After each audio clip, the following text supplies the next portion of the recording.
Hello, everybody, and welcome to the Locarno 2020 webinar on the distribution and presence of heritage and library films on streaming services. The webinar today is part of the Heritage Online initiative created by Locarno Pro with the aim of increasing the circulation of heritage and library films in streaming services. And not only, distributors, festivals, and other film professionals can register too. Heritage Online provides a brand new year-round tool that connects rights holders to VOD platforms and other buyers and festivals. It's an online database with a screening room. The topic of the roundtable today comes as this new initiative tries to help the situation at a time in which the transition of physical support home video, DVD, Blu-rays, to online streaming is very evident. This transition of this content to the new home video technology, although does not seem to be keeping up the pace, as most VOD platforms proposing new and recent content, with some great exceptions, are leaving still today a lot of our world cinema classics in a tough spot in terms of being very difficult to find. So today we aim to discuss the presence and availability of heritage films and streaming services and how this new home video standard will increase and develop their classic films programming in the upcoming future. I'm just going to give you a little bit of technical information and I'm going to present the speakers. This is a Zoom webinar hosted by Locarno Pro. It's also live streaming on YouTube and Locarno Film Festival's homepage. For the Zoom webinar participants, you have a Q&A tab in which you may ask questions. Our team behind the scenes will collect some of your questions that we will try to answer at the end of this roundtable. My speakers today are Frédéric Maire, the head of the Cinémathèque Suisse, Émilie Coquille, of the Cinémathèque Française and the Henry streaming service, Penelope Bartlett of Criterion Channel, and Jeremia Biagiotti of Italy's Intra Movies. We were supposed to have with Chiara Maragnon of Mubi, who unfortunately had to cancel at the last minute due to personal reasons.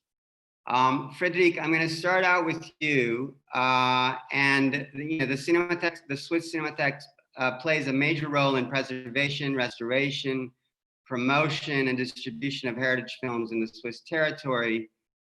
I just want to ask you a very basic question, which is whether during the pandemic, with what presumably has been an increase in demand for, let's call them heritage films, whether this is something that you've noticed on your end, whether there have been repercussions, whether you've seen basically more demand for these films on your side.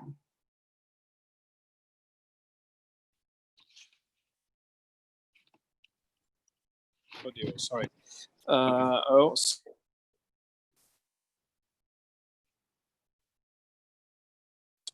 Okay. Yes, that's working now. Okay. Okay.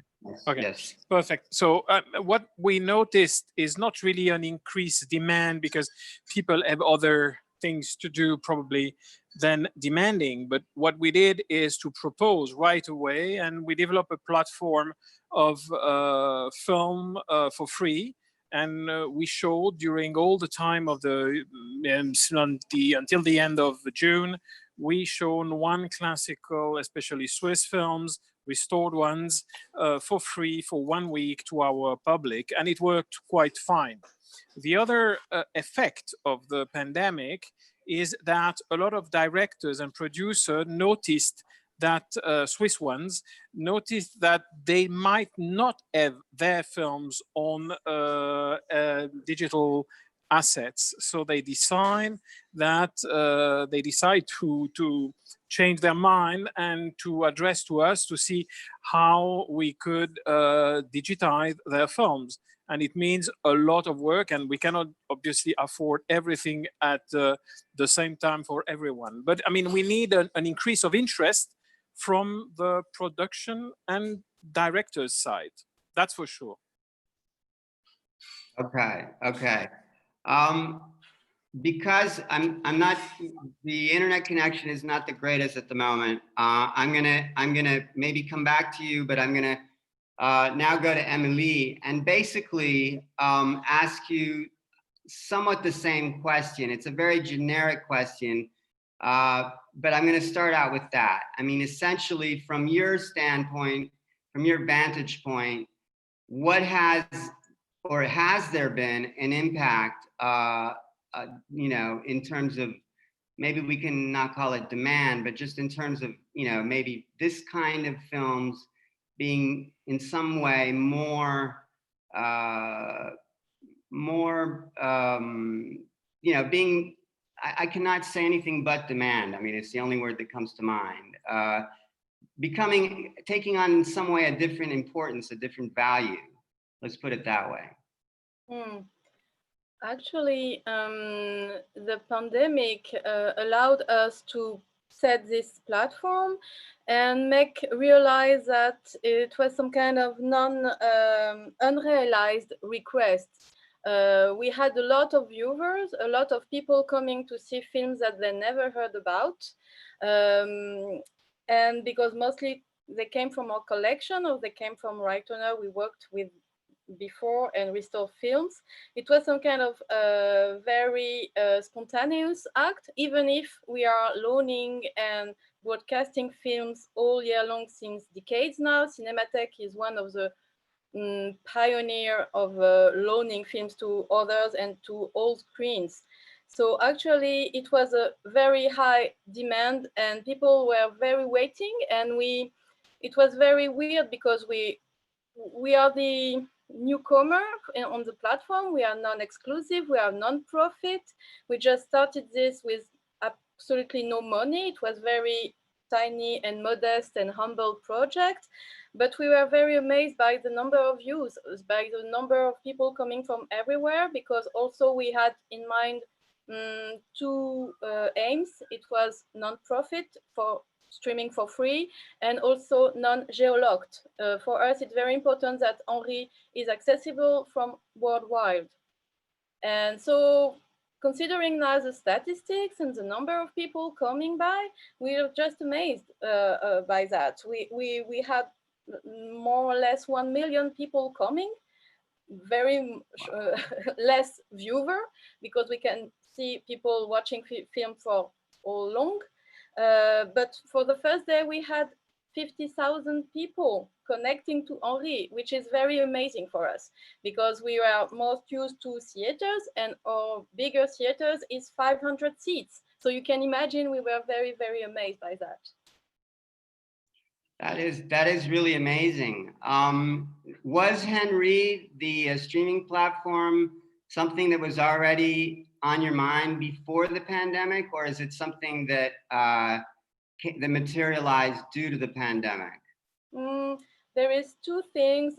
Of course, we are working with partners. We are working with Criterion, we are working with Mubi, and so we know what is, we are working also with La Cinétech in France. So basically we know what a platform is, but it's not a competition. We didn't want to put, but we wanted to put our films online. Films that are not requested, films that people never heard about it. And our first aim was to bring rarity. It was something really similar to Langlois gesture. Okay, you never heard about this film, but you will be amazed. Be there at 8:30 each evening. So actually we had in mind that, okay, those films have been restored. We have them in HD now.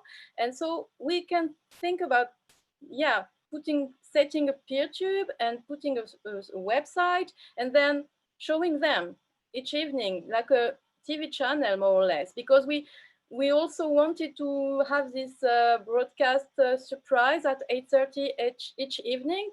but also we have to be honest that it was also a way to be spontaneous and to just, because the day before we didn't know what to put on screen, so actually not putting a program by advance let us some autonomy to think things in time and each day, per day.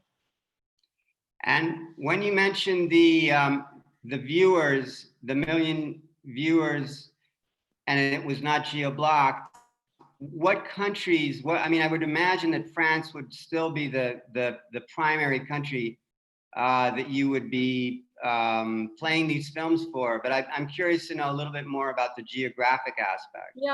Yeah, that's very moving actually, because of course we are French, so we don't speak English and we don't have any English subtitles ready to bring, and so we have very few films accessible to the worldwide, but also we have a lot of silent films. And so remembering that Langlois said one day that silent art is accessible to the universe, so there is a lot of silent films and quite understandable for everyone. About the country, of course, France is the top, but we were amazed also by the presence of Chile, because we broadcasted this Raúl Ruiz program, and Raúl Ruiz is a really star in Chile, sorry. And so, yeah, there is a lot of people coming by from Chile, but also Brazil, Japan, Russia. It was very moving also to consider that Langlois, because we had this program about our founder, just to show him and to explain who he was and what was his aim. And it was very moving to consider that, yeah, people from all the world just wanted to see those films. And how did you promote the platform? How did you get the word out there that it was there, that it existed? Because obviously the response was really good. Yeah, in a very, very common way, we had this Facebook page for Cinematheque. And so actually the pandemic, we had to focus on one thing, because actually we were not programming films in 3 screening rooms. Our museum was closed, so we decided to focus a bit on Henry. We had a newsletter, and we have this Facebook continuously announcing films and making some promotion of it, and also on Twitter. And the team is also multi-linguist, and we had the chance to have people talking Chinese, for instance. And so we decided to make some Chinese tweets, but it was very, not strategical, but we use a common and very popular way to promote them. Well, the results are certainly very, very interesting. Frédéric, I'm going to go back to you just to sort of see whether maybe we have a bit of a better connection. The question I wanted to ask you is, in terms of restoration, again, a sort of generic question, whether you think what seems to be a sort of renewed interest in what we can call heritage films, if you think this is going to have an impact on restoration.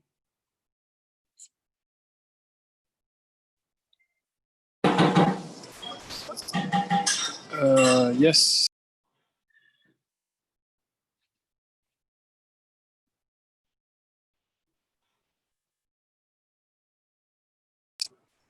Audio. Okay. That's it. Okay. Well, in fact, I think that there is an increase of interest, of course, for restoration or digitization of the analog heritage films, because, I mean, I think in the last 10 years, there is a real market which is now open with a lot of interest. And I also think that the pandemic, obviously, like Emily was saying before, increases a lot the interest of heritage film on platforms. So that's why we need to restore more, we need to digitize more, we need to work more with the same staff we have. So that's also a problem, because in fact, our staff will not increase because of the pandemic. We are in the middle of an economical crisis, so no archive will have more means to do more work. So we are trying to do our best to do that.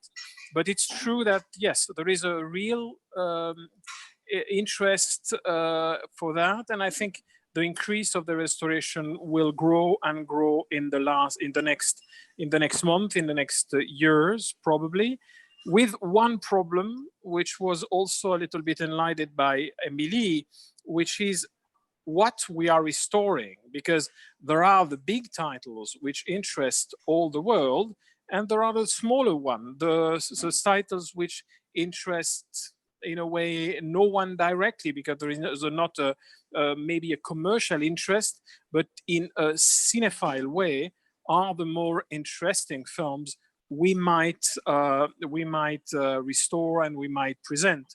So we need to find public money to do that job. And if France is obviously an example of a country where restoration were huge and important, there was a huge program to do it, other countries do not do so.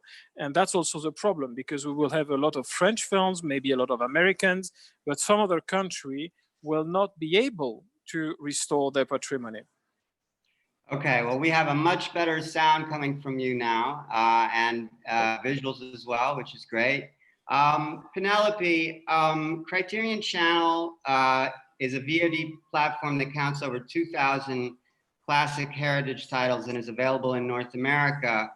I wanted to ask you two things: what the programming process is, but also the same question I've been asking everyone else. You know, what's been the sort of impact of the pandemic, to put it in simplistic terms?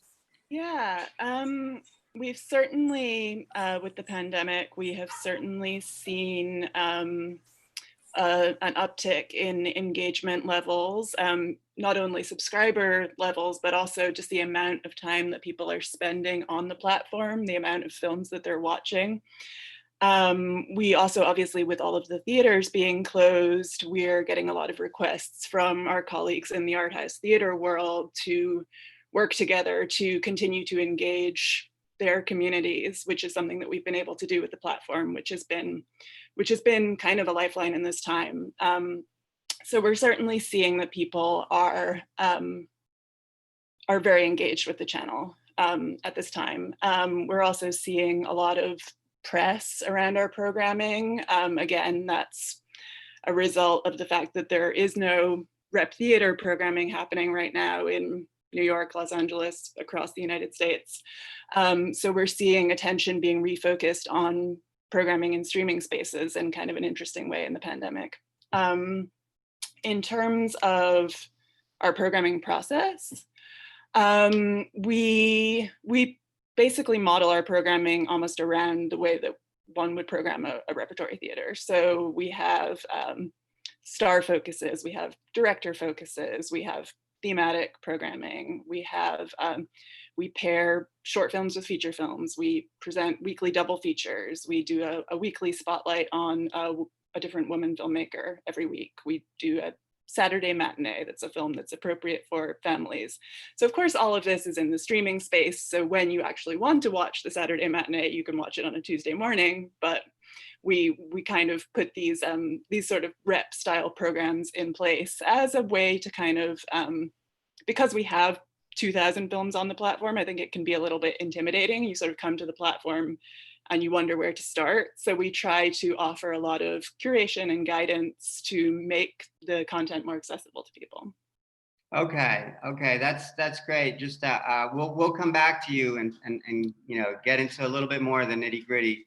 But I wanted to go over to Jeremiah and ask you again whether, you know, from your perspective of a supplier essentially, whether you've seen the uptick that Penelope was talking about. Is there more request for library titles?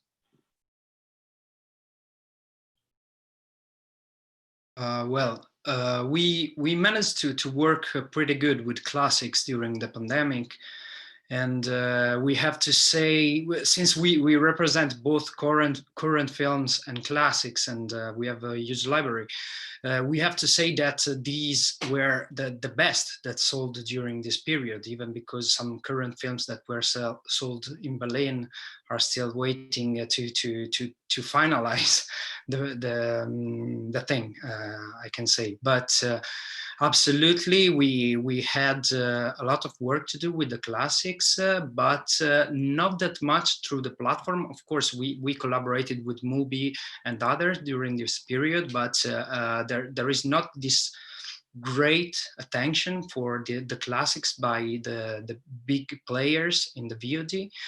But we worked a lot with our distributors. I mean, there are reasons because we did that, because the classics has a long time story through the markets. So they were sold to several territories instead of others. They had different materials spread worldwide, and it's quite complicated to go to an online VOD platform and say them, okay, I can give you worldwide. That's not possible.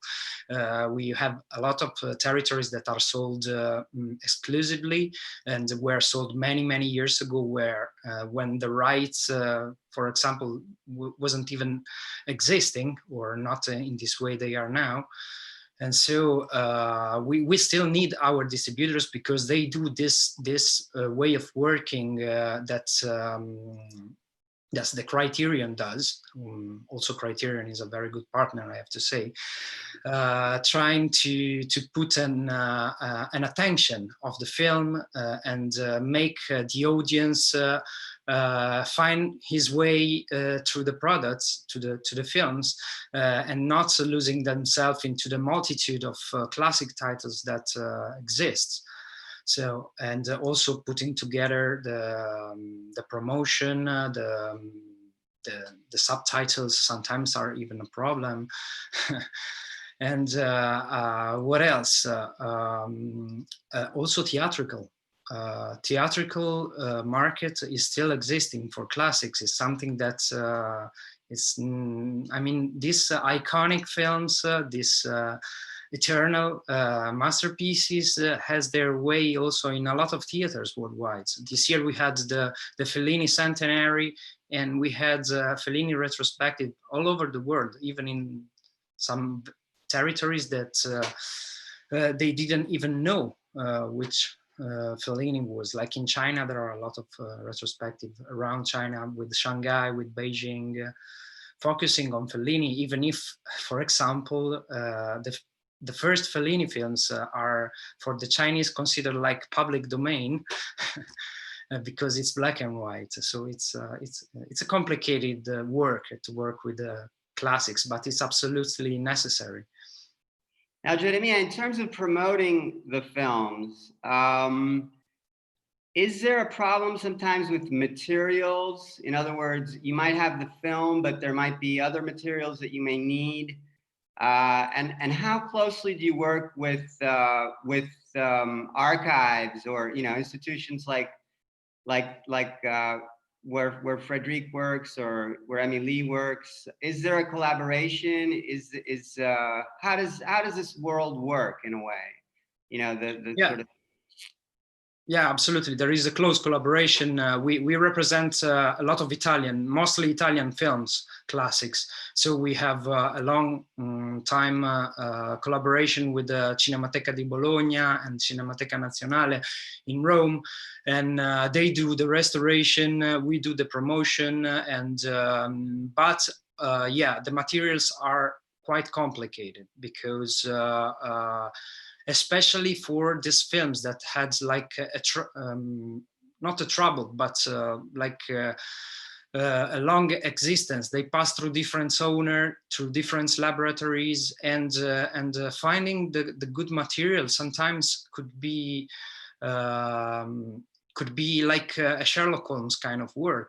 You have to investigate through through the labs, even with the clients, trying to find the old dubbings that they did. It's very complicated sometimes, and it could be very tough, but the materials somewhere exist. it's just a matter of effort in finding them sometimes. That's fascinating.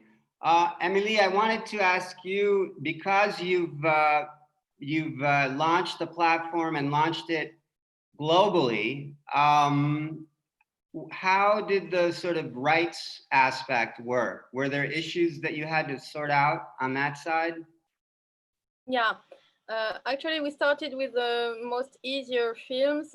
We have a small packet of films, silent ones, like the Albatros ones. It was some white Russian immigrants who collaborated with a French avant-garde new wave in the 20s. And so Langlois, it was some kind of first tone of the collection, and we have some rights. We restored them regularly, and so we have music, we have things ready to screen. So we started basically with Albatros or Epstein, and also with good connection, like authors directly. I'm thinking about Jacques Rosier or Ottario Celiani. Those directors are very close to Cinematheque. We are restoring their films together, especially Rosier in collaboration with Cinematheque Suisse. And we are hoping to bring them on big screen one day. But now we had the short ones and we wanted to put just to start them and to screen them. But we started with some public domain films like Pioneer of Animation or views contemporary to Lumière films. I'm thinking about Nadar and silent films. And we had also a strong partnership with Pathé, which helps quite a lot, I must say, because Pathé was very keen and happy to have films on Henry during the pandemic. We are all very conscious that it was some kind of extraordinary times, but we will try in next autumn to set and to settle this.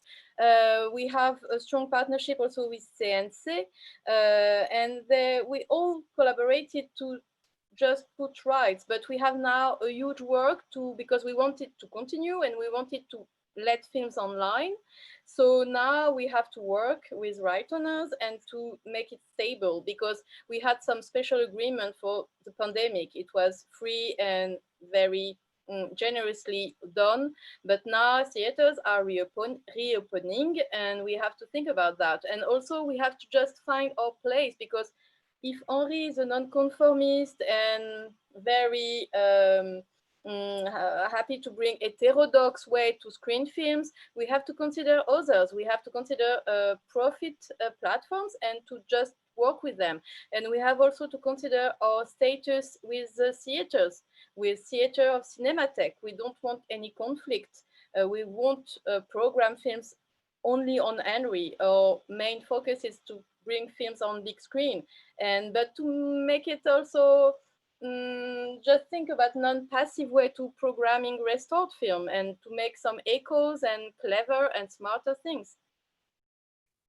Okay, that's fascinating. Which leads me to you, Penelope. I wanted to ask you whether Criterion Channel is considering expanding beyond the U.S. And again, like the rights issues that are involved in what you do. Yeah, I mean, obviously we're in the US and Canada currently. So, and there are no current plans to expand because of what everyone has been saying, simply that currently the sort of core of the channel is this 2,000 film strong library, which is the Janus Library, which are the films that we own all rights in.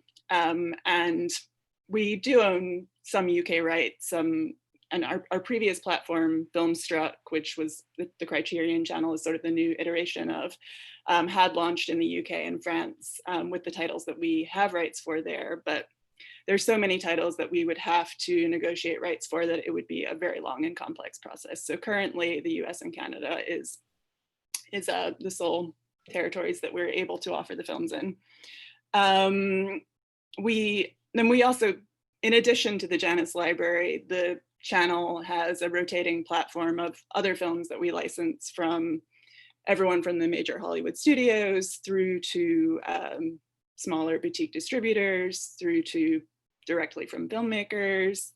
We've been having, again, to go back to the pandemic moment, we've been having filmmakers actually come to us and propose digital premieres on the channel, which is because we also, in addition to showing archival heritage films, we also show lots of contemporary films on the platform as well. So that's been another way that the pandemic has sort of been affecting our programming, which is interesting. Okay, okay. I have a comment from someone who's following the webinar, and it's from Julia Duarte, and she says, I'd like to comment on Frederick Mayer's statement, which I think is very important to consider, that there are many countries whose cinematheques simply are not able to afford restoration of their films. And this is not a question, but a cry for help as a Brazilian in this international heritage webinar, because yesterday the Ministry of Culture of Brazil sent the police to get the keys and kick out the employees of the Brazilian Cinematheque. So not only Brazil will not be able to restore their films, but risks to lose it all. Frederic, are you aware of this? Is this something that that you'd like to comment on? Is it okay? Yes. Yes, obviously I'm aware of. I'm called that I am the actual president of the International Federation of Film Archive, and we already expressed a lot of times our support to our Brazilian members. We have 3 members in Brazil, and we perfectly know how difficult it is in this situation, which is not only how to digitize the Brazilian heritage, because the question is more urgent, is just to preserve this heritage. And we are perfectly aware of that. And what's happening now in Brazil happens also in a lot of other countries where we have members of the Federation of Archive, where there are a lot of difficulties, and we are trying to help in our way, writing letters, but also sending people to help in some countries where they let them. But there in Brazil, the people are there to work, and that's why also we gave out the FIAF prize this year after Jean-Luc Godard last year to Walter Salles, just to emphasize the importance of Brazilian heritage. Not only Walter Salles won, but obviously all the directors that Walter Salles also helped already. So yes, we are aware of that, and that's a main issue, which is in between cultural and obviously a lot political. Sure, sure. Emily, I wanted to segue from that with you to ask you more in general about the collaborations between film archives around the world. I know, for example, that Gianluca Farinelli in Bologna is in contact with a lot of the archives, and my impression is that there's a sort of network, and I'm wondering whether what seems to be very kind of, you know, bluntly, where there seems to be a bigger interest in these films at the moment, whether this can also help and provide more impetus to, you know, this network and to these attempts through this network to save basically and preserve the patrimony in places where, you know, like we've just seen, it's quite difficult. Yeah, it's a question of sharing. Actually, it was one of the topics of last FIAF Congress, and I think it's very important of this idea of sharing. Gianluca Farinelli knows that archives at some point are bread baskets. We are bringing the bread on the tables, and we know what is restored, what is not restored, what needs to be restored, what should be restored, why this is not restored. So basically, he's making his market through all those film archives, and we are working together because all of us are regularly asked to program and to work with the committee there and to bring new ideas on the table. Basically, the main goal is to bring the unseen. And it's funny that at some point for many years, heritage films were just broadcasted in the attic, in the TV show and in possible hours, or even in the platform. Sometimes the editorial, they don't know really how to put it. And so there is this classic line, but basically it is you can find the gems, but it is in the attic because it needs to be classified, which maybe not the good method. And with the pandemic, maybe platforms and festivals and film programmers will be more, maybe brave or courageous, and they will dare to bring things that maybe are not such appealing, but must be accompanied, and bring on screen. And Bologna, I think it's really now famous film festival because it's a good balance between the very scene on the Piazza Maggiore with very huge classics that everybody have seen, but not on the biggest screen ever, and all the things that nobody have never heard about it. But yeah, it's good to be seen. It's worth to be seen. And so maybe now thanks to the pandemic, for me, from my point of view at Cinematheque, we put those films online, which were considered maybe difficult to screen in theaters, in regular programs, but we know that people are just waiting for that, and we don't have to invent a gourmet taste for those people. We can bring it online and explain why it is important, why it must be seen, actually. Thank you. Jeremiah, going back to a bit of a more sort of nitty-gritty industry perspective, the perspective of someone who buys and sells library titles, and incidentally, not only library titles. Because of what seems to be sort of stronger interest, has Intra Movies considered venturing outside of Italy, or do they already handle titles that are not part of the Italian heritage? Is this an area that Intra is thinking of expanding in? Yeah, absolutely. We are now considering right now, in this moment, some Slovenian archives, and we have some foreign films from the past, like for example, we even have a Maxo Full film. But yeah, absolutely, we are all the Cinematheque are welcome. We would be very honored to represent some other films that could find a market worldwide. That could be a great collaboration, absolutely. And in terms of let's say the outlets for these films, you were saying before that prior to the pandemic, theatrical was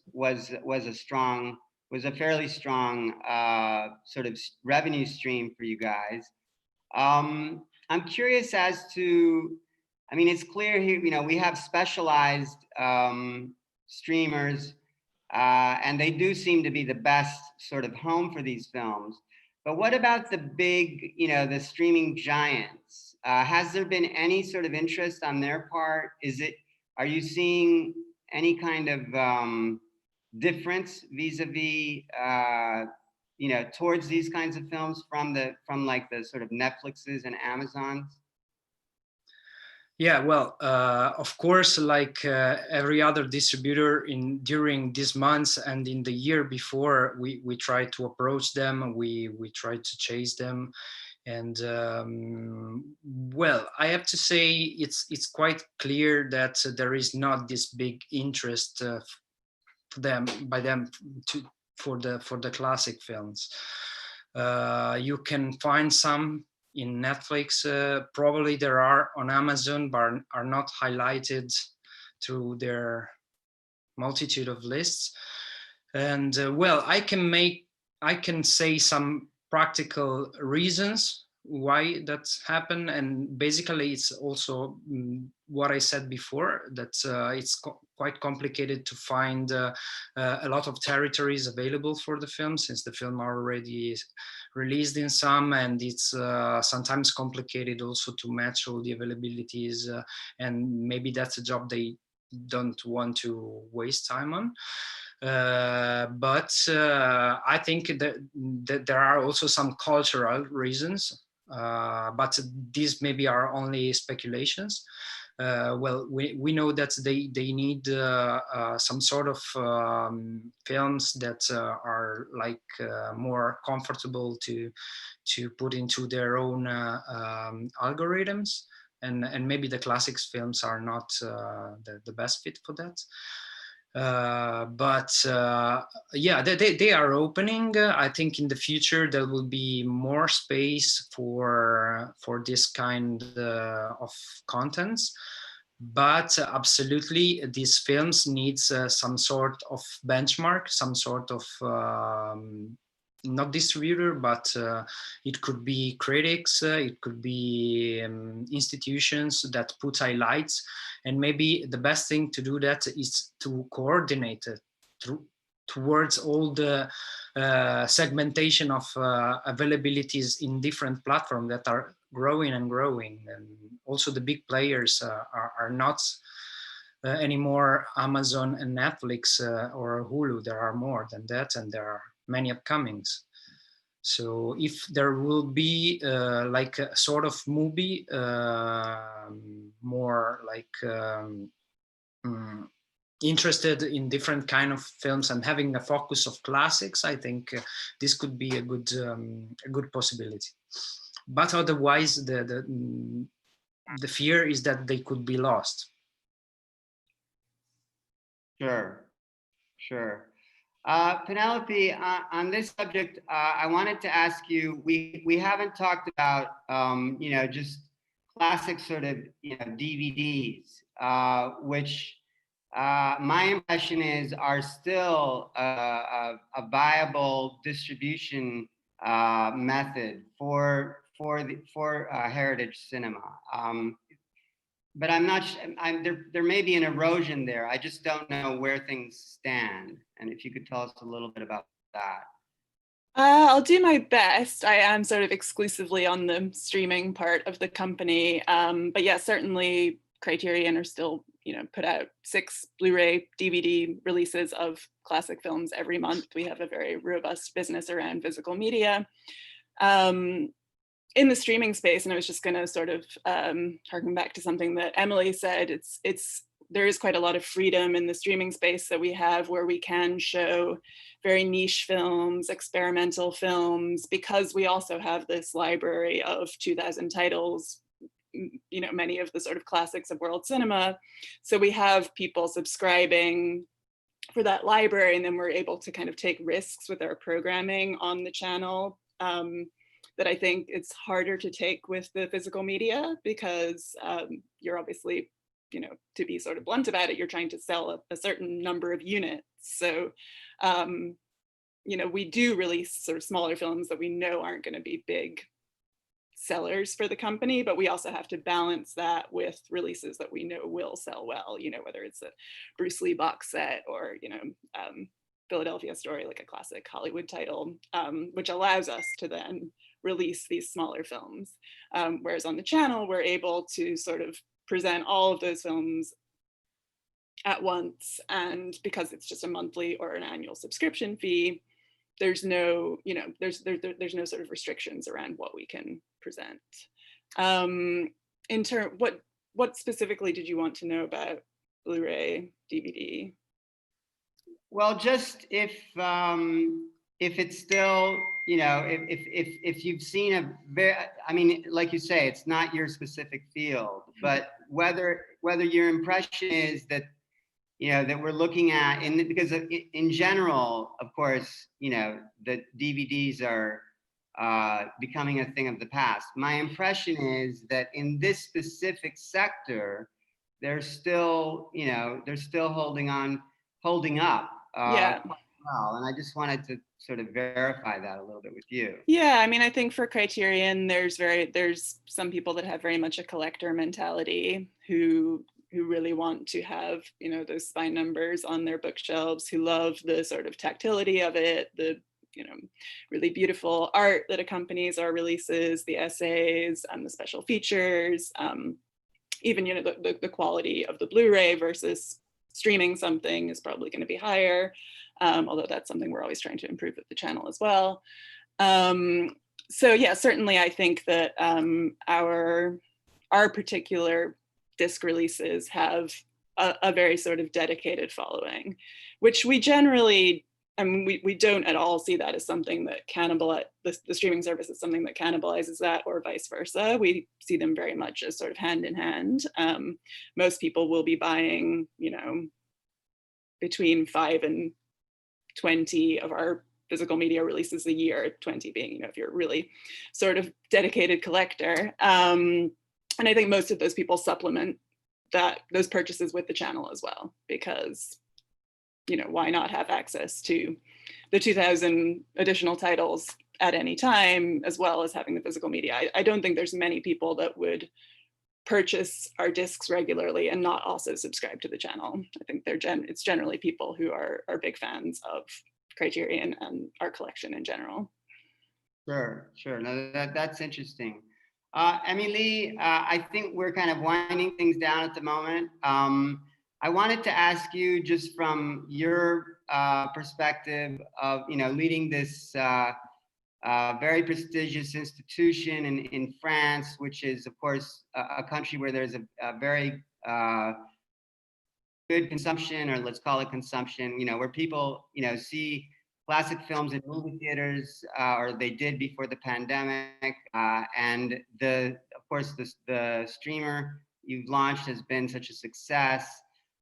What do you see as the sort of next steps at the moment? What can we kind of learn from what we've been through, and what are some of what would you see as the next sort of goals in carrying on, you know, this kind of the sort of legacy of these films?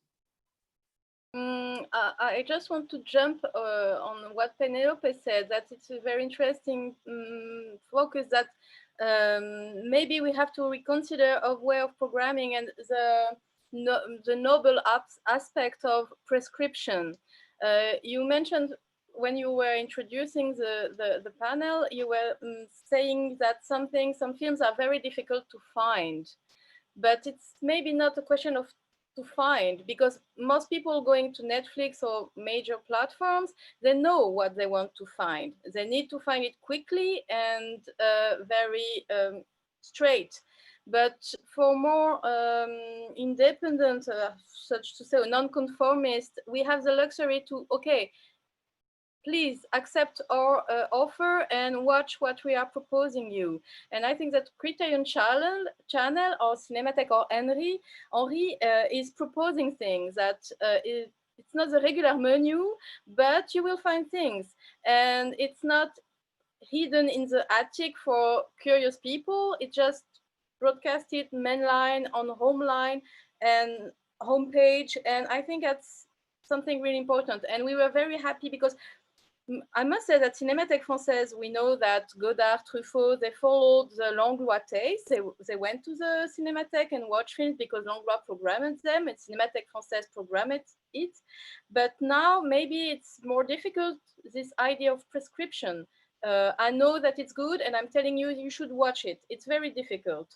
But thanks to this pandemic, I must say that we can find that people, they were more curious, and we are just waiting for what you have to propose. We know where to find things we want to see. We have watched them, but now we have got this more appetite, and we have to jump about this more appetite things.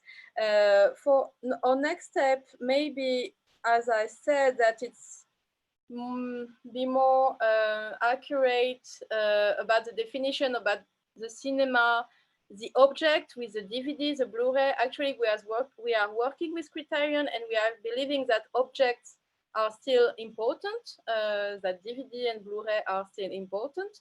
But now we have this new toy which is streaming, and it's a fabulous way to just work with other archive which is not on the first screen now. And I really want to work also with Right Honor. We are just hesitating to bring back, to reissue film on theaters, and to see the possibility maybe to work with them with streaming. That actually Cinematheque, we just are appealing to films that nobody wants. And so we are just finding gems in the garbage maybe, and just explaining to people, yeah, you should watch it. And so we have a lot of films to program and to create, and we have a lot of people to help also, and to just make them, we received a lot of offers from Asia, from Thailand, from Taiwan, and we are so happy because we are working with them already for theaters, but maybe we should think about streaming. But the which I'm fearing of is that to create some hierarchy between screens, to put things on Henry's that's not so good to bring on the theaters, and that's things that Cinematheque must be aware of, just to consider what is a streaming line for a Cinematheque. It is an echo what's happening in the theater, or it is some kind of laboratory. And I prefer the lab. I want to just think about Henri as a lab, and to test things, and to just work with totally unknown filmmakers, totally to work with other Cinematheque which are not allowed to put films on their screens now because nobody wants them. That's actually the next step. But as I must say that also we are very newcomer, and we are also we must find the team to just continue it, because the pandemic we were just out of the office, and we have to think about how to just continue that, and maybe to collaborate also with bigger people. And I wanted also to just add one last thing, that about heritage films on Netflix or Amazon, they already started to restore film. If we consider the Wales, the other side of the wind experience, actually Netflix finished the restoration and broadcasted it. And so maybe Cinematheque, we should make some alliance with them, and to work with them to see what could be done actually. Yeah, and they actually presented a number of other Orson Welles films at the same time. They licensed a number of his other films and presented them. I was thinking that when you were asking about Netflix, the same when they had the Irishman premiere, they showed a lot of Martin Scorsese's older films. So there is some older and archival film, and Amazon Prime actually has a lot of old films. But like you said, completely sort of hidden away and not curated in any way. And just to totally agree with what Emily was saying about as streaming curators, that we sort of propose films to the audiences. We do absolutely see through our analytics that the films that we highlight are the films that people watch. So I think then you have to sort of think about that responsibly, as like, what films are we proposing to audiences? And this is an opportunity to propose films that maybe they didn't know, or films by filmmakers from traditionally marginalized communities or backgrounds, and to really give exposure and a platform to films that haven't had it before. And that's really kind of a responsibility and an opportunity for us as curators in the streaming space. Okay, I think we've kind of reached our time limit, unfortunately. I think it's been a really good conversation, in that what we've seen, and is that the pandemic paradoxically has created a sort of positive ecosystem for heritage film, and that now it's kind of up to, that there's now further steps that can be taken. But I think in that respect, we've covered quite a bit of ground. So unless there's anything else that anyone wants to say, I know I learned a lot, and it's been a really good conversation. Unless there's anything anyone else wants to say, I think we're going to wrap it up. And yeah, the last thing I'm being reminded of is I'm being asked to remind everyone to sign up for Heritage Online, which is a great tool, as I'm sure you all know, in terms of rights, essentially, in terms of tracking down rights and seeing what's out there. So thank you very much. Thank you. Thank you very much. Thanks, Nick. Goodbye. Thank you. Bye. Bye-bye.